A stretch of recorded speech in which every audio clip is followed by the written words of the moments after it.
the whole combination. So the combination was not really a toilet or a service, it was an integrated hygienic sanitation facility. I had something like that in my mind because I wanted to do something which could sort of revolutionize cleanliness and hygiene. I don't know, as a child, I was very picky and very finicky about bathrooms. If I would go to a restaurant, even being a guy, I would go to a restaurant and if there was a dirty black exhaust fan and there was all water spattered all over, I wouldn't go to the loo. And I don't know, somehow in my mind it has always sort of impacted me that people have always suffered because of bad toilets. And whenever we traveled as kids from, let's say, Pune to Shirdi or to Nasik on the way, I remember my mom, we had to stop at some, place which is very bushy or very whatever, because she had to go behind that. And then after that, it was my wife, and it was, my cousins, and, it was always something that's playing, and why isn't anybody doing anything about it? So we realized that as a product, you need to provide a good product, a product that people need. So this sort of bridged that gap. Look, it's not a Sulabh, because Sulabh is a pay-and-use, it's in crowded places, marketplaces, whatever. But what about the people when they're traveling? What about people when they go for a rock show? When people go for a garden picnic? You don't think about what they're going to do at that time. They're going to spend 4 or 5 hours at a stretch. What do you do when you go for an evening bash or party or whatever, and then you have alcohol being served and whatever? What do you think about going to the washroom? And you have 2 washrooms in one corner which are like filthy and nobody wants to go to. It's like 200 meters away, at the end. So you say, okay, you take the convenient path, you just go around the corner behind the tree. And then again, same thought, what do the women do?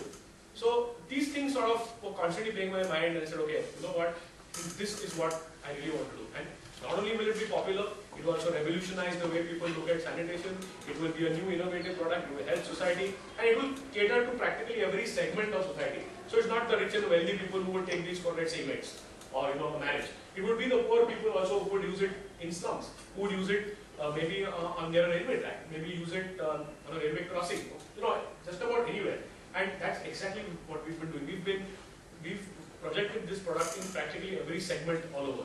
And this, as you rightly said, that you have these thoughts that keep coming to your mind. You have to be passionate about it. Don't think about an alternative. Think about one thing which you're intrigued that you have to do this. Just put your whole heart and soul behind it. Go for it. It can't fail.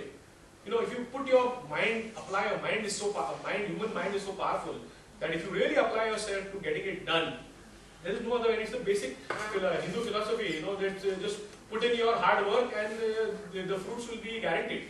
And trust me, that's what I believe in. I totally believe in Hindu philosophy and karma. You put in your 100%, there is no chance that you can fail. Yes, pitfalls and problems are always there. I mean, that could happen to everybody. Have it happen to the gods also. But I mean, if you don't make an effort and you don't put in your 100%, you're not going to get it. So if you have a dream which you cherish or whatever, I'm not an authority really on this, I'm really a really small time entrepreneur. But if you have something, and from my experience I can tell you that I've been on the other side, and I think that the best thing to do is be passionate and just follow your dream. You can't go wrong. I have a question which is related. So if you recall when you started, and there would be a point when you actually took a jump and said, okay, no other options, just focus on this. How much in terms of percentage you would say was your preparation or clarity or readiness before that stage, and how much you think once you moved in you kind of figured it out? Everything evolved. Very honestly, I did have, mentally you have lots of plans, right? But I did make a business plan, I did go to a bank, and when I went to the bank with a business plan of building toilets, the banker laughed at me. In Pune, I went to a very conservative bank called the Sangli Bank. I knew that bank is never going to last, it even got sold over to the ICICI Bank. But when I went to the banker, and I went to him and I said, look, this is what I want to do. And he says, and he just kept it aside. In Marathi, he said, this guy has gone crazy, and kept the document aside.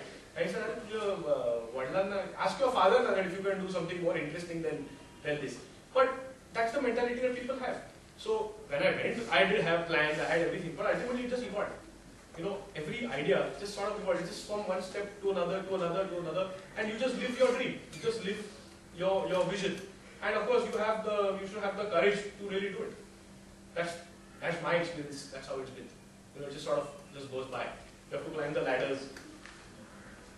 In my case, I started maybe at 21 my career, and I've been doing corporate. But a lot of people when they go to